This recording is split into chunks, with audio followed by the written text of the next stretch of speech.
말씀 여호수아 6장 8절에서부터 16절까지 말씀입니다. 일부 예배 때 함께 교독으로 읽도록 하겠습니다. 여호수아가 백성에게 이르기를 마침에 제사장 7은 양각 나팔 7을 잡고 여호와 앞에서 나아가며 나팔을 불고 여호와의 언약궤는 그 뒤를 따르며 그 무장한 자들은 나팔 부는 제사장들 앞에서 행진하며 후군은 그의 뒤를 따르고 제사장들은 나팔을 불며 행진하더라. 여호수아가 백성에게 명령하여 이르되 너희는 외치지 말며 너희 음성을 들리게 하지 말며 너희 입에서 아무 말도 내지 말라. 그리하다가 내가 너희에게 명령하여 외치라 하는 날에 외칠지니라 하고 여호와의 괴가 그 성을 한 번 노래하고 그들이 진영으로 들어와서 진영에서 잔다. 또 여호수아가 아침에 일찍이 일어나니 제사장들이 여호와의 궤를 메고 제사장 애굽은 양각 나팔 일곱을 잡고 여호와의 궤 앞에서 모두 행진하며 나팔을 불고 무장한 자들은 그 앞에 행진하며 후군은 여호와의 궤의 뒤를 따르고 제사장들은 나팔을 불며 행진하니라. 그 둘째 날에도 그 성을 한 번 돌고 진영으로 돌아오니라. 엿새 동안을 이같이 행하니라. 일곱째 날 새벽에 그들이 일찍이 일어나서 전과 같은 방식으로 그 성을 일곱 번 돌리니 그 성을 일곱 번 돌리는 그날 끝내더라. 다 같이 일곱 번째 제사장들이 나팔을 불 때 여호수아가 백성에게 이르되 외치라. 여호와께서 너에게 이 성을 주셨느니라. 아멘. 2025년도 오늘이 11월 30일입니다. 무슨 이야기냐면 2025년도가 이제 한 달 남짓 남았다는 이야기죠.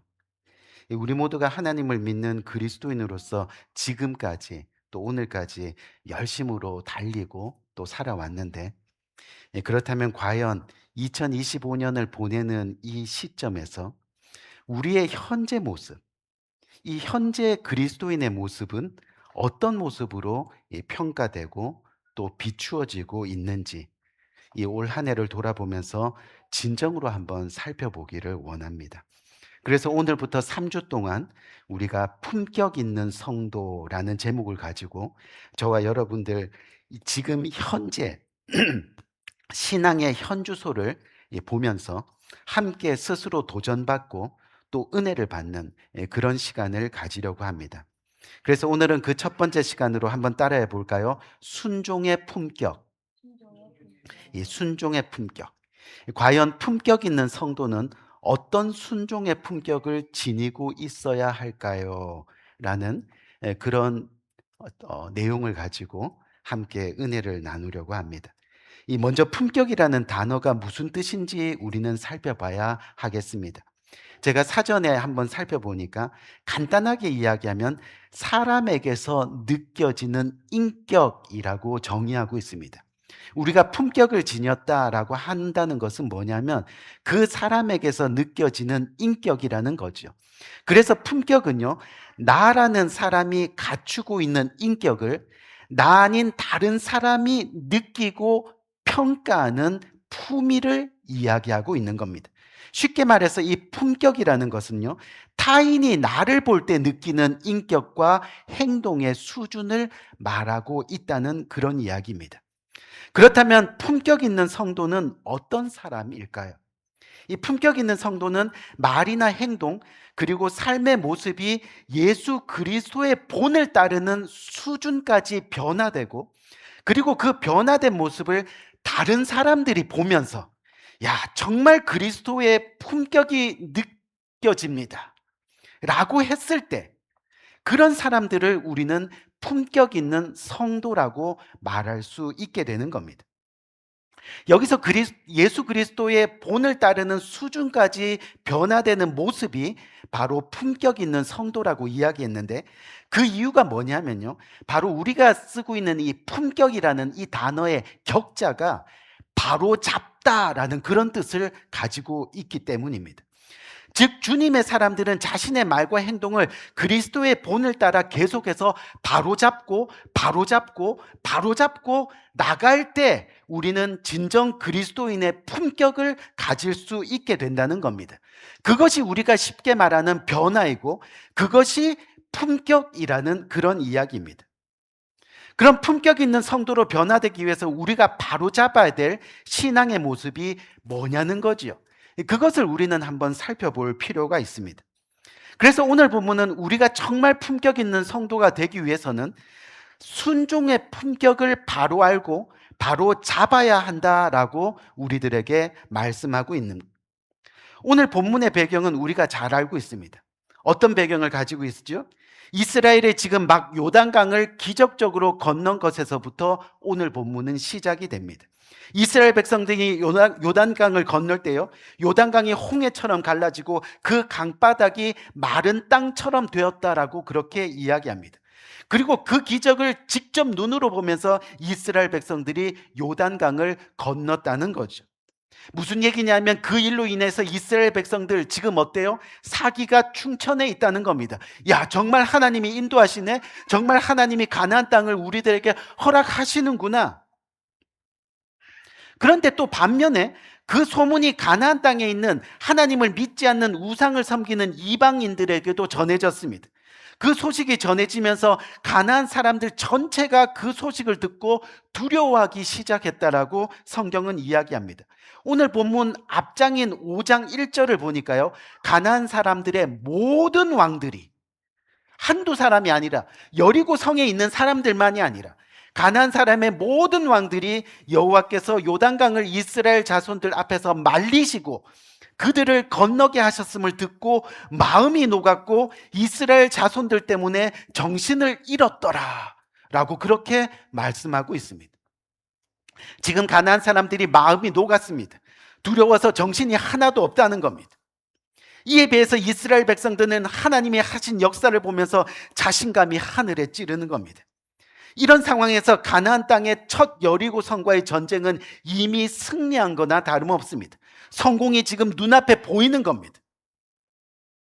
그런데 그때 갑자기 들려오는 하나님의 음성이 있습니다.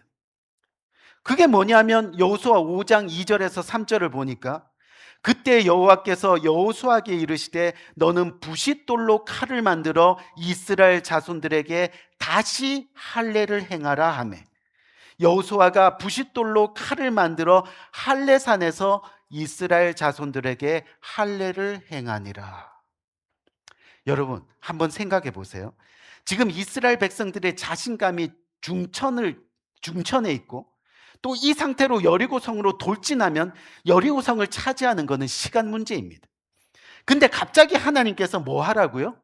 할례를 행하라 라고 하시는 거예요. 너무 황당한 말씀입니다.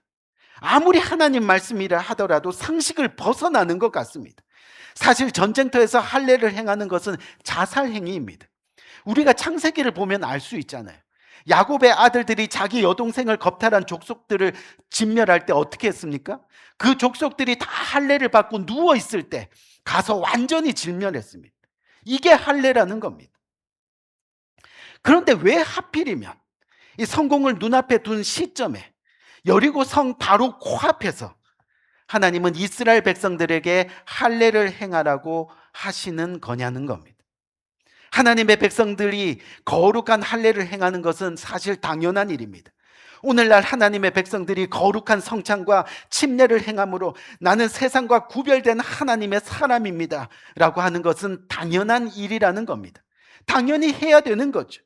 그런데 왜 우리가 생각할 때는 타이밍이 안 맞는 겁니다. 지금 할례를 받으면 그 고통 때문에 이스라엘은 틀림없이 사기가 떨어져 버리게 될 겁니다. 또 그것을 알고 미리 적들이 쳐들어올 수도 있는 상황입니다. 그런데 왜 하필 이때 하나님은 이스라엘에게 할례를 행하라 라고 그렇게 하셨을까요? 우리 귀한 성도님들, 가나안을 정복하는 일은 바로 순종의 싸움이라는 겁니다. 거룩의 싸움이라는 겁니다. 창과 칼과 전술의 싸움이 아니라 바로 순종의 싸움, 거룩의 싸움. 일을 행하시는 분이 하나님이라는 사실을 인정하라는 겁니다. 너희들이 싸워 이길만 해서 이기는 싸움이 아니라는 겁니다. 구원받을 만해서 구원받는 것이 아니라는 겁니다. 복받을 만한 그릇이 돼서 복받는 것이 아니라는 겁니다. 순종하여 구원 얻고 순종하여 복을 받는다, 주님은 말씀하고 있습니다. 지금 여호수아와 이스라엘 백성들은 순종과 불순종의 갈림길에 서 있습니다. 무슨 말이에요? 먼저 거룩한 백성이 되고 나서 가나안을 정복하라는 겁니다. 성공보다 중요한 것이 순종이라는 것을 주님은 알려주고 계시는 겁니다. 여러분, 거룩함이 없이 정복하면 우리 인간은 타락하게 됩니다. 순종 없이 성공하면 교만해지는 겁니다. 성경에서 그렇게 말씀하고 있습니다. 여러분, 타락과 교만이 뭐예요? 결국은 하나님을 떠나는 것, 하나님 없이 살아가는 것이 바로 타락과 교만이 되는 겁니다. 하나님의 은혜를 망각하게 된다는 거죠. 그래서 먼저는 우리의 마음을 순종으로 바로 잡아야 하는 겁니다. 그것이 바로 순종의 품격입니다. 순종의 품격을 그렇게 가지라고 주님은 말씀하고 있는 겁니다. 결국 여호수아와 이스라엘 모두가 하나님의 명령에 순종했습니다. 할례를 행하고 회복하는 기간 동안 하나님은 그들을 보호해 주셨습니다. 그리고 이제는 때가 되었습니다. 여리고성을 향해 돌지만 하면 됩니다. 그런데 여리고성을 목전에 두고 하나님이 또 엉뚱한 말씀을 하시는 겁니다. 어떻게 해요? 여호수아 5장 10절을 보니까 이스라엘 자손들이 여리고 평지에서 유월절을 지키며 라고 그렇게 말씀합니다. 하나님이 여리고 성 앞에서 이제는 유월절을 지키며 라고 말씀하시고 계시다는 거죠. 하나님이 여리고 성 앞에서 유월절을 지키라. 무슨 말이에요? 무슨 일을 하든지 먼저 예배하라는 겁니다. 품격 있는 성도, 하나님이 인정하는 성도, 하나님의 냄새가 나는 그 성도는 예배하는 성도라라고 말씀하고 계시는 겁니다. 우리가 품격 있는 신앙인이 되기 위해서는 반드시 예배를 바로잡으라고 그렇게 말씀하고 있는 겁니다. 즉 예배를 올바로 드리라고 말씀하고 있는 거죠. 이사를 가도 먼저 예배, 사업을 해도 먼저 예배, 아무리 중요한 일이 생겨도 먼저 예배를 바로잡으라라고 말씀하고 있는 겁니다. 품격 있는 성도는 예배를 경홀히 여기지 않아야 한다는 거죠. 모든 이스라엘 백성들이 여리고 평야에서, 그 평지에서 적군이 보는 앞에서 주님 앞에 예배를 드립니다. 이제는 때가 되었습니다. 이제 할례를 행했습니다. 유월절 예배도 다 드렸습니다. 이쯤 되면 모든 순종의 시험을 통과한 듯 합니다. 그런데 여리고성 정복을 위한 마지막 하나님의 명령이 또 남아 있는 겁니다. 근데 그건 정말 순종하기가 어려운 명령입니다. 왜요? 그 명령을 지키면요, 그냥 죽으라는 거예요. 그게 뭐냐면 여리고성을 아무런 저항도 없이 그냥 돌라는 거예요. 여러분, 적군들이 창칼을 들고 이렇게 있는데요, 그 성을 이렇게 돌라는 거예요. 그냥 돌라는 거예요. 죽으라는 거죠. 매일 한 바퀴, 마지막 날은 7바퀴를 돌라는 겁니다. 근데 이스라엘 백성들 모두가 남녀노소 할 것 없이 이스라엘 백성들이 함께 순종하며 돌아야 한다라고 말씀하고 있는 겁니다. 한 사람도 제외되면 안 된다라고 말씀하는. 여러분, 무슨 여리고 광장에 소풍 나온 것도 아닌데, 모두가 강강술래하는 것도 아닌데 돌고 계속 돌라는 거예요. 그냥 가나안 사람들에게 나 죽여주세요 하는 것과 마찬가지입니다. 근데 정말 이스라엘 백성들이 돌아버릴 지경입니다. 그 이유가 뭐냐면요, 여리고성을 도는데 10절을 보니까 너희는 외치지 말며 너희 음성을 들리게 하지 말며 너희 입에서 아무 말도 내지 말라 라고 그렇게 말씀하고 계시는 거예요. 하나님은 지금 이 한 구절 말씀 속에, 여러분 잘 보세요, 입을 열지 말라, 소리 내지 말라, 아무 말도 하지 말라, 이렇게 침묵의 명령을 3번이나 반복적으로 말씀하고 있다는 겁니다. 여러분, 무슨 말이에요? 오직 하나님께만 귀를 기울이라는 겁니다. 하나님이 무엇이라 말씀하시는지 잠잠히 하나님께만 귀를 기울이라는 겁니다. 너희 머릿속에 무슨 생각이 지나가는지, 마음에 무엇이 지나가든지 너희의 입을 열지 말라라고 주님은 말씀하고 계시는 거예요. 여러분, 무슨 뜻이에요? 우리가 입을 여는 순간 하나님의 음성을 우리는 듣지 못하게 되는 겁니다. 왜요? 여리고 성을 한 바퀴 돌았습니다. 그런데 아무 징조가 없습니다. 두 바퀴 돌았습니다. 그런데 또 아무 징조가 없습니다. 그래도 내일쯤에는 무슨 징조가 있겠지 하는 믿음으로 세 바퀴, 네 바퀴, 다섯 바퀴를 돕니다. 그런데 아무런 징조가 나타나지 않습니다. 그때 우리 입에서 나올 수 있는 한마디가 여러분 뭐겠어요? 하나님 살아계신 거 맞아? 부정적인 말, 원망의 말, 불평의 말 아니겠느냐는 거예요. 그런데 그런 것이 우리 입에서 나오는 순간 우리 안에 지금까지 어렵게 쌓았던 할례 순종, 어렵게 쌓았던 예배 순종이 묻어져 버린다는 겁니다. 순종의 품격은 사라지게 되는 겁니다. 순종이 무너지면 하나님의 기적은 더 이상 우리 삶에 나타나지 않는 겁니다. 순종이 무너지면. 그래서 하나님은 믿는 사람들의 신앙 품격은 불평하지 말라 하는 겁니다. 부정적인 말을 하지 말라는 겁니다. 부정적인 말, 불평이 있는 말, 원망이 있는 말 가운데서는 정말 하나님의 역사는 일어나지 않습니다. 하나님의 음성은 들리지 않게 되는 겁니다. 우리 귀한 성도님들, 우리가 정말 하나님 말씀을 듣지 않고 하나님 말씀대로 행하지 않고 하나님 말씀대로 살지 않고 그렇게 계속해서 자기 주장대로 세상이라고 자기 생각대로 세상을 살고 자기 마음대로 세상 가운데 행동하게 되면요, 잘 사는 것 같아 보이지요. 하지만 절대 하나님의 역사는 우리 삶에 일어나지 않습니다. 절대 하나님의 구원은 우리 안에서 성취되지 않는다는 겁니다. 일곱 번째 날, 일곱 번 성을 돌 때 외치라. 이제 여호와께서 너희에게 이 성을 주셨느니라. 아멘. 오늘 본문의 마지막 구절이잖아요. 외치라. 이제 여호와께서 너희에게 이 성을 주셨느니라. 이 하나님의 말씀을 듣는 것이 바로 순종의 품격입니다. 이 말씀을 들을 때까지 우리 삶을 순종으로 바꿔야 한다라고 말씀하고 있습니다. 그래야 하나님의 역사를 볼 수 있습니다. 기적이 일어나는 겁니다. 성이 무너져 내리는 역사가 일어납니다. 우리의 막힌 담이 무너지는 역사가 일어납니다. 하나님 말씀에 순종할 때 그제서야 하나님의 축복을 누릴 수 있게 된다는 거죠. 우리 귀한 성도님들, 꽃에 향기가 있듯이 사람에게는 품격이 있어야 됩니다. 싱싱한 꽃에서 아름다운 향기가 나듯이 품격 있는 그리스도인에게는 순종이 있을 때 아름다운 향기가 있기 마련입니다. 우리가 잘 아는 섹스피어, 윌리엄 섹스피어가요, 썩은 백합꽃은 잡초보다 냄새가 고약하다. 마찬가지로 순종 없는 교인에게서는 세상의 악취만이 풍길 뿐이다 라고 그렇게 말했다고 합니다. 여러분, 순종을 성경에서 헬라어로 보면요, 후파쿠오라는 단어를 사용합니다. 여기서 후파는 아래라는 뜻입니다. 아래, 뭐 알죠? 위, 아래, 위, 아래 할 때 아래, 그렇죠? 아래. 바로 낮아진, 이 겸손의 뜻입니다. 또 쿠오는요, 듣는다라는 뜻입니다. 그래서 순종은 바로 하나님 아래에서 겸손히 듣는다라는 것입니다. 자기 주장이 있을 수 없다는 겁니다.